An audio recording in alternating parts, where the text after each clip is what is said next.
બગદાણામાં કોળી સમાજના આગેવાન નવનીત ભાલદિયા પર જે હુમલાનો બનાવ બન્યો હતો તે ઘટનાને લઈને સ્થાનિક પોલીસ ઇન્સ્પેક્ટર પીઆઈ ડાંગર સામે કેટલાક સવાલો છે તે નવનીતભાઈએ ઉઠાવ્યા હતા અને આ ઘટનામાં કોળી સમાજના આગેવાન હીરા સોલંકી પોતે હનુમંત હોસ્પિટલ પહોંચ્યા હતા, જ્યાં પોલીસની કામગીરી સામે સવાલો ઉઠતા ધારાસભ્ય હીરા સોલંકીએ ચીમકી આપી હતી બગદાણાના પીઆઈની બદલી થવી જોઈએ, નહીંતર અમે સોમવારે ગાંધીનગર પહોંચવાના છે ને તે પહેલાં અડધો કલાક કે કલાકની અંદર જ છે તે પીઆઈ ડાંગરની બદલી થઈ ગઈ હતી। જો કે આ જે એસઆઈટી દ્વારા પીઆઈ ડાંગરને સમન્સ પાઠવવામાં આવ્યો તો ત્યારે પીઆઈ ડાંગર છે આજે જે એસઆઈટીના સવાલો છે તેના જવાબ આપવા માટે પહોંચ્યા છે। શું સમગ્ર મામલો છે વિગતે વાત કરીએ।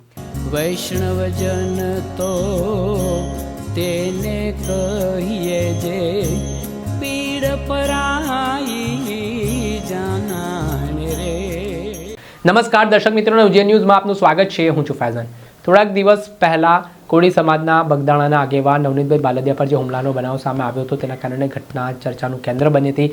આ ઘટનામાં પહેલાં નવનીતભાઈ ભાલદિયાએ જે આક્ષેપ કર્યા હતા કે તેમણે સ્થાનિક પોલીસમાં જે ફરિયાદ આપી છે, જે આરોપીઓના નામ આપ્યા છે તે મુજબ પોલીસે ફરિયાદ નથી નોંધી ને આને લઈને વિવાદ વકર્યો હતો। આ ઘટનામાં કોળી સમાજના આગેવાન અને રાજુલાના ધારાસભ્ય હીરા સોલંકીની પણ એન્ટ્રી થઈ હતી। તેઓ હનુમંત હોસ્પિટલે પહોંચ્યા હતા, જ્યાં તેમણે નવનીતભાઈ ભાલદિયાથી મુલાકાત કરી। ત્યારબાદ જે પીઆઈ સામે ગંભીર આક્ષેપ સામે આવ્યા તે મામલે હીરાભાઈ સોલંકીએ ચીમકી આપી કે અમે ગાંધીનગર પહોંચીએ પહેલાં પીઆઈની બદલી થઈ જવી જોઈએ।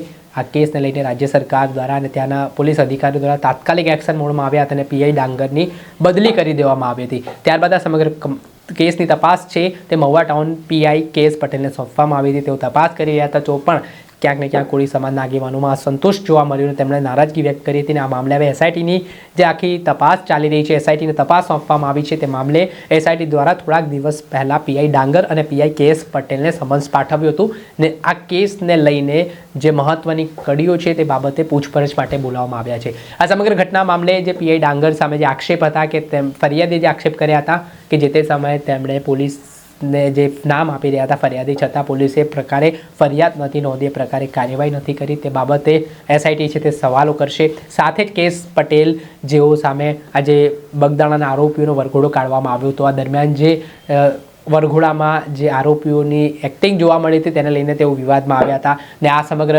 તપાસમાં શું બહાર આવ્યું છે, શું પૂછપરછ છે તે આરોપીઓની થઈ છે, તે મામલે પણ કેએસ પટેલ પાસેથી આજે એસઆઈટીની ટીમ સવાલ કરવાની છે અને અત્યારે હવે પૂછપરછ છે તે શરૂ પણ થઈ ચૂકી છે। બંને પોલીસ ઇન્સ્પેક્ટરો છે તે આજે એસઆઈટીના સવાલોનો જવાબ આપવા માટે છે સ્થળ પર પહોંચ્યા છે। ત્યારે હવે આગામી દિવસોમાં એસઆઈટીની ટીમ શું મોટો ધડાકો કરશે, શું નવા રહસ્ય ખોલશે, તે આવનારો સમય બતાવશે। દર્શક મિત્રો, આવા જ નવા વિડીયો સાથે આપને માહિતગાર કરતા રહીશું, એટલે નવજીવન ન્યૂઝ જોતા રહો।